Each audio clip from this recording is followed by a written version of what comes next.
Il n'y a pas de formule parfaite, il faut tout le temps créer soi-même la formule. Eh bien, je crois que le mouvement est toujours central pour moi. Il y a une absence de permanence, un momentum permanent qui pour moi est un des grands avantages du métier de créateur de costumes. Donna Zakowska est une personnalité clé dans le costume. Sa carrière est remarquable, de sa collaboration avec Mick Jagger, le Big Apple Circus, Woody Allen, à plus récemment ses créations pour la série Mrs. Maisel qui lui ont valu plusieurs récompenses, dont un Emmy. Donna, je suis très honorée de vous recevoir pour le 10e épisode de Profession costumière. Bienvenue! Si vous le voulez bien, je voudrais démarrer avec quelques questions sur le début de votre carrière. Comment avez-vous débuté en tant que costumière? J'ai lu que c'était en travaillant pour le Big Apple Circus.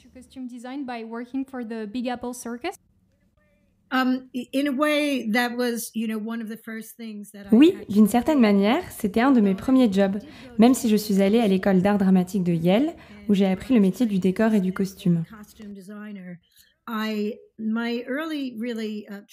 Mais mon premier apprentissage a été celui de la danse et de la peinture. D'ailleurs, je ne sais pas si vous le saviez, mais je suis allée aux Beaux-Arts à Paris. Ah non, je ne savais pas.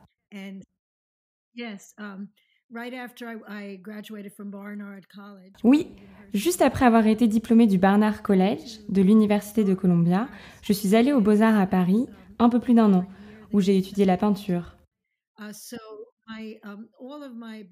Donc mon éducation, ça a surtout été la danse et la peinture combinées. Et la première expérience professionnelle que j'ai eue, ça a été de travailler sur des films de Woody Allen et pour le Big Apple Circus. Mais j'ai vraiment reçu une éducation artistique et énormément travaillé la danse. J'ai d'ailleurs étudié avec Adrienne Descroux à Paris. Cela explique mon intérêt pour le mouvement et la couleur et pour la combinaison des deux.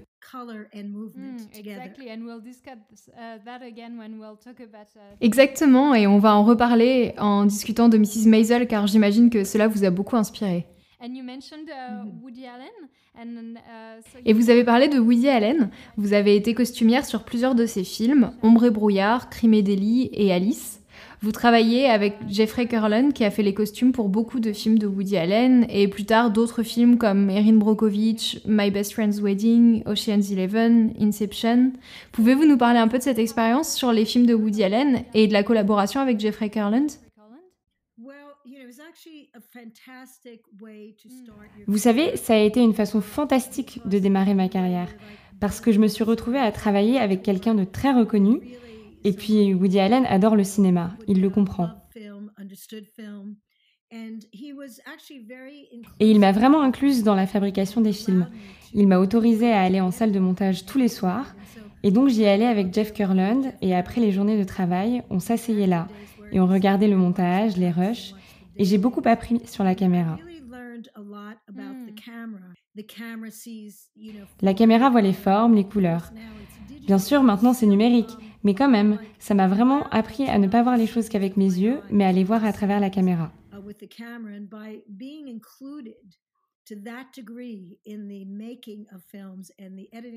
Et être incluse à ce degré de fabrication du film, du montage, alors que je venais de quitter l'école, cela a eu un grand impact sur ma carrière et aussi sur ma connaissance du cinéma et de l'image. Oui, ça a dû être une expérience incroyable.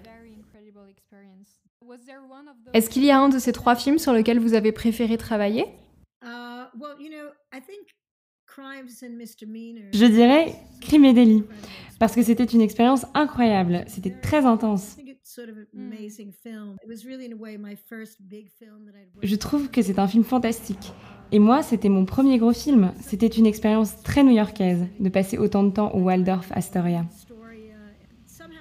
Et puis, c'est là où j'ai appris à connaître Woody. On a passé beaucoup de temps ensemble, en fait. J'apprenais et je travaillais en même temps. C'était une expérience très intense.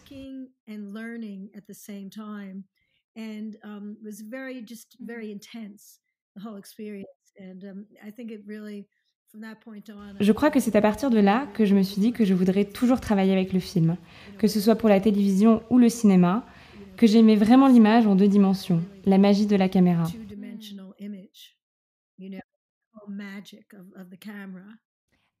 J'ai également lu que vous aviez réalisé des costumes pour Mick Jagger pour une de ses tournées.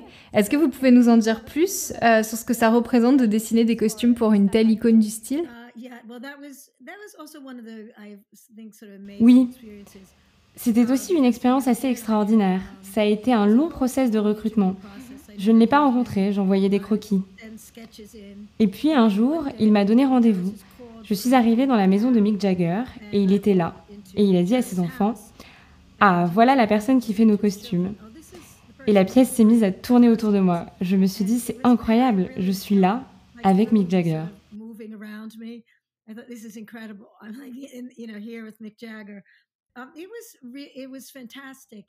C'était fantastique et j'ai créé beaucoup de pièces uniques. Il a une grande culture de la mode. Il y a toujours été très sensible. Finalement, ce qui a eu le plus de succès, ce sont des pièces sur lesquelles j'avais peint à la main, des pièces très artisanales.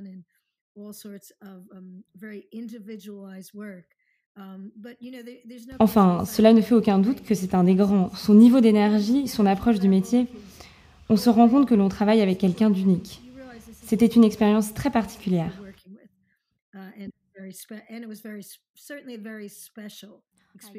J'imagine. Combien de costumes avez-vous créé pour lui pour la tournée?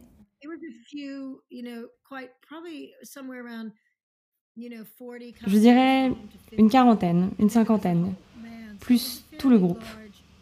C'était un travail assez conséquent. Quelle expérience! Ah oui, ça l'était. J'étais assez jeune. Je me disais, je n'en reviens pas de faire ça. Je vous propose maintenant de parler de la série Mrs. Maisel, dont vous avez créé les costumes, pour lesquels vous avez reçu de nombreuses récompenses aux Emmy et au Costume Designer Guild. Pourriez-vous nous dire comment vous êtes arrivé sur le projet?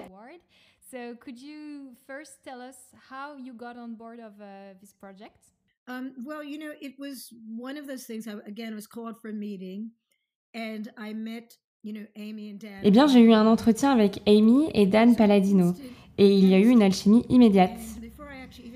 Et en fait, avant même d'être sortie de l'ascenseur, mon agent m'a appelé pour me dire: «Ils te veulent vraiment.»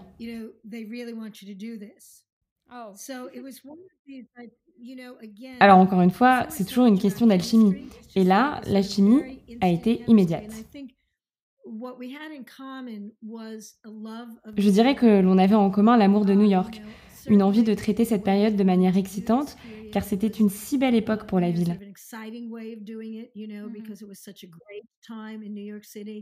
Mhm. On a tout de suite connecté, et cette alchimie est restée, et c'est formidable de travailler ensemble sur cette série.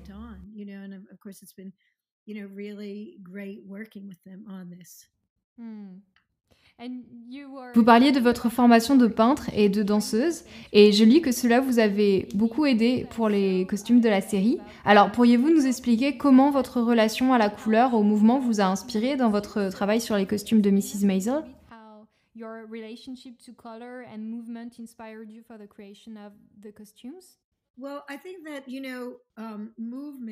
Eh bien, je crois que le mouvement est toujours central pour moi. Vous voyez, la façon dont le tissu bouge, et cela vient de mon amour théâtral de la danse.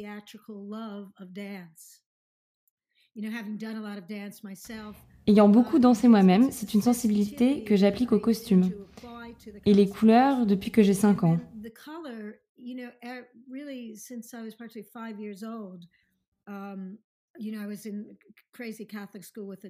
Vous savez, j'étais dans une école catholique un peu folle, avec une bonne sœur qui adorait la peinture, et elle trouvait que j'avais un don avec les couleurs sur lequel elle a fait une obsession. Et donc, j'ai eu une éducation très très jeune sur le travail avec la couleur, les mélanges, et c'est resté. Je peux beaucoup m'enthousiasmer pour la couleur. Et donc, d'une certaine manière, ça, combiné avec le mouvement, c'est comme ça que je vois les costumes. Je les vois en termes de comment ils vont s'animer, comment la lumière fonctionne avec eux. Il y a beaucoup de facteurs qui rentrent en compte, je pense, pour qu'un costume prenne vie. Et j'adore travailler avec ces éléments.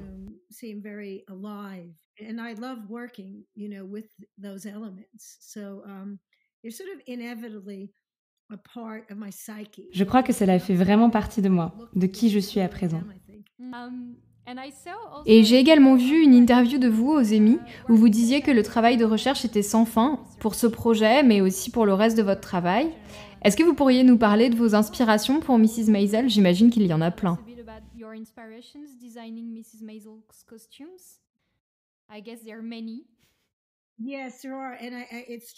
Oui, il y en a beaucoup, et c'est vrai qu'à chaque fois que j'aborde un nouveau costume ou un nouvel épisode, j'ai l'impression que cela déclenche de nouvelles recherches.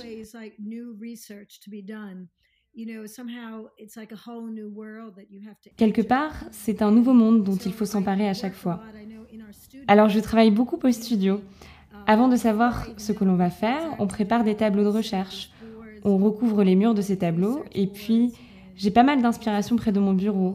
Parfois cela vient d'une photo de fleurs, une belle image de nature.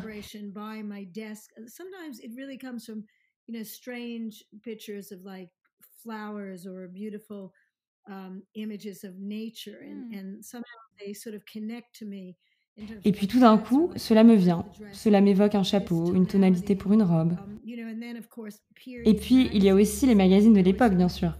Je mentionne toujours le Vogue français parce que sur cette période, 1957-1960, ils sont très importants pour moi en termes de découverte de ce qui était excitant à l'époque.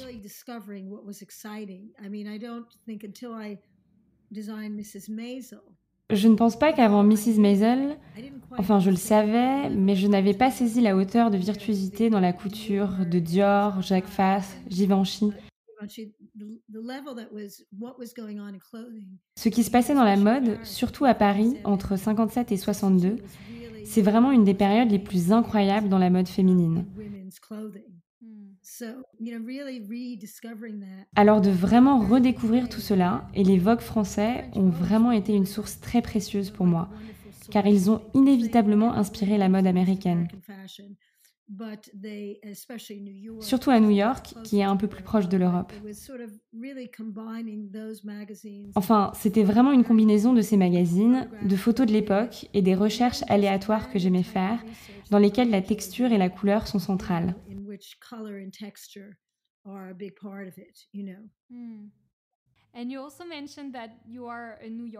Vous nous disiez que vous vivez à New York et j'ai lu que vous étiez très enthousiaste à l'idée que la série se déroule dans cette ville.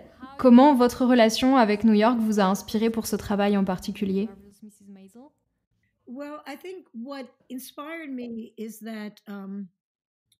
Eh bien, je crois que ce qui m'a inspirée, même si je n'ai pas vraiment vécu cette période complètement, car j'étais petite, mais vous voyez, cette période de la fin des années 50 aux années 60 était, quand on fait bien ses recherches, une période vraiment incroyable pour New York.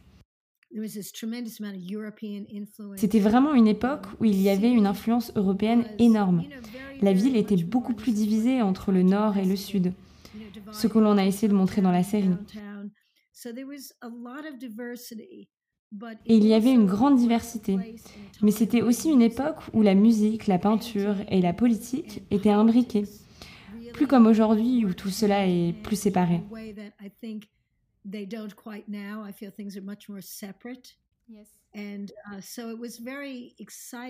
C'était très excitant pour moi de retranscrire cette époque, de Jackson Pollock, de chanteurs folk, toutes ces choses qui se passaient.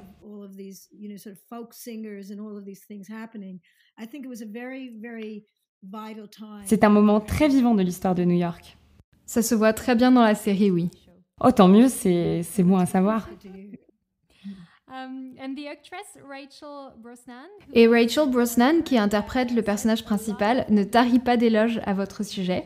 Elle dit que les vêtements de son personnage sont comme une armure, sa manière de se présenter au monde extérieur, et que vous l'avez très bien compris. Qu'est-ce que cela évoque pour vous, cette notion de vêtements comme des armures?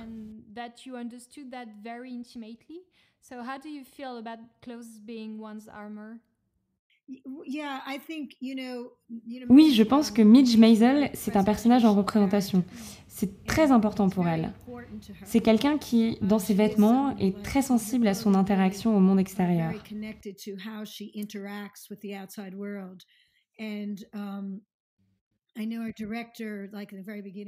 La réalisatrice nous a dit au début, elle ne doit jamais avoir l'air déprimée. Ce qui ne veut pas dire qu'elle ne l'est pas, Alors on a vraiment développé ce style et ce sentiment de sophistication, de représentation, qui est devenu le fil rouge émotionnel du personnage. really became like the emotional strand through, the character. And Rachel, who was very, very easy, I found, to collaborate Et with. avec Rachel, avec qui la collaboration a été très fluide, on comprenait toutes les deux qui était Midge. Souvent on se disait ça c'est très Midge. Ou au contraire, je ne pense pas que Midge ferait ça. On vivait toutes les deux la réalité de Midge Maisel et on la comprenait de la même manière. We understood it in the same way, and so that's what really was. C'est ce qui m'a permis de créer tant de tenues. To even create so much clothing, and she's a very good animator of Et clothing. Rachel donne merveilleusement vie aux vêtements. Alors je pouvais lui donner des sacs et des chapeaux incroyables And she really. et elle savait toujours quoi en faire. Ce qui n'est pas toujours le cas, vous savez. It's not a given. Ce n'est pas évident. Quand on donne à un acteur un accessoire, il ne sait pas toujours s'en emparer. Be able to deal with it, So Rachel est vraiment experte en la matière. J'ai quelques questions sur les costumes en général. Par exemple, est-ce qu'il y a des costumes de cinéma ou de télévision que vous appréciez particulièrement et qui vous ont inspiré dans votre carrière? Well, I don't know if TV. I mean, I think it's more like designers. Eh bien, c'est plus des créateurs de costumes. J'ai toujours été très inspirée par Milena Canonero. J'adore Barry Lyndon, la beauté de cette palette. Beauty of that palette. Before I did. Vous savez, maintenant, on m'associe aux années 50, mais avant, j'ai travaillé sur le XVIIIe siècle. Did a lot. Well, because I had won an Emmy, for John. J'ai remporté un Emmy pour la série John Adams. Ces costumes du début de la carrière de Milena m'ont beaucoup influencée.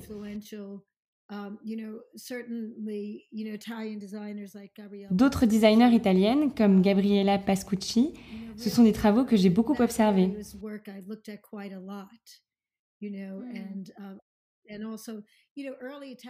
Et aussi des films italiens des années 60-70, comme Le Conformiste, Le Guépard. Même si ça n'est pas votre époque, quand vous regardez les costumes, la manière dont ils sont faits, c'est tellement excitant. Et c'est important pour moi, la part de séduction dans les costumes. Et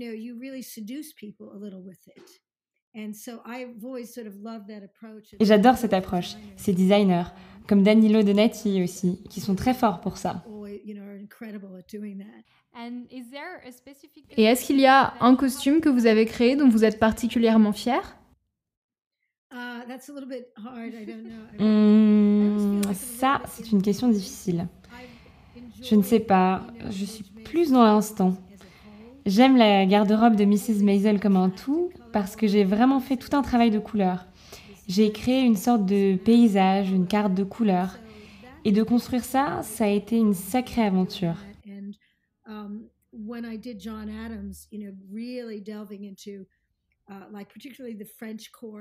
Et quand j'ai travaillé sur John Adams, me plonger dans la cour française du XVIIIe siècle, il y avait des costumes incroyables. J'ai vraiment adoré travailler sur ce projet.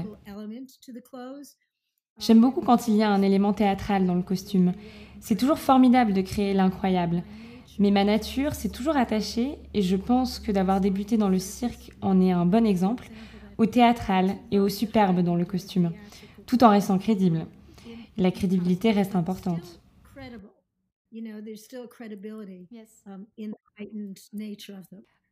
Qu'est-ce qui vous plaît le plus dans votre métier?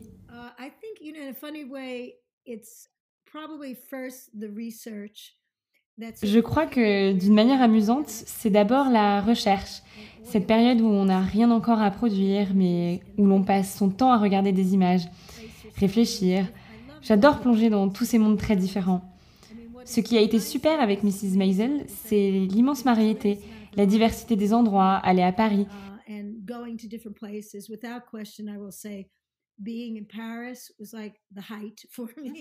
Clairement un des meilleurs moments pour moi, j'en rêvais.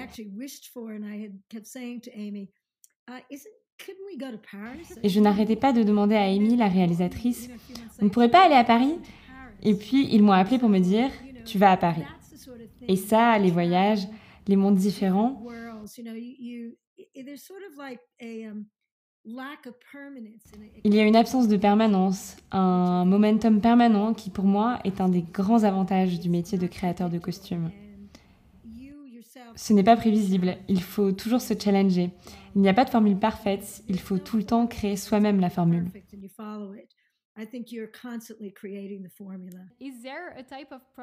Est-ce qu'il y a un type de projet sur lequel vous aimeriez particulièrement travailler et pourquoi? J'adorerais travailler sur plein de projets. Je n'ai jamais fait de science-fiction par exemple. J'aimerais beaucoup faire quelque chose comme ça. Et j'aimerais aussi faire des projets qui se passent dans des époques plus anciennes, au XVIIe, au XVIe siècle. Ce ne sont pas des projets qui se font beaucoup aux États-Unis. Notre histoire a commencé beaucoup plus tard que la vôtre. Pour travailler sur ce projet, il faudrait plutôt aller en Europe ou ailleurs dans le monde. Mais j'adorerais travailler sur ces périodes plus anciennes. Je pense que ce serait une expérience formidable. Merci beaucoup, Donna. Je vous ai posé toutes mes questions. Est-ce qu'il y a quelque chose que vous aimeriez rajouter?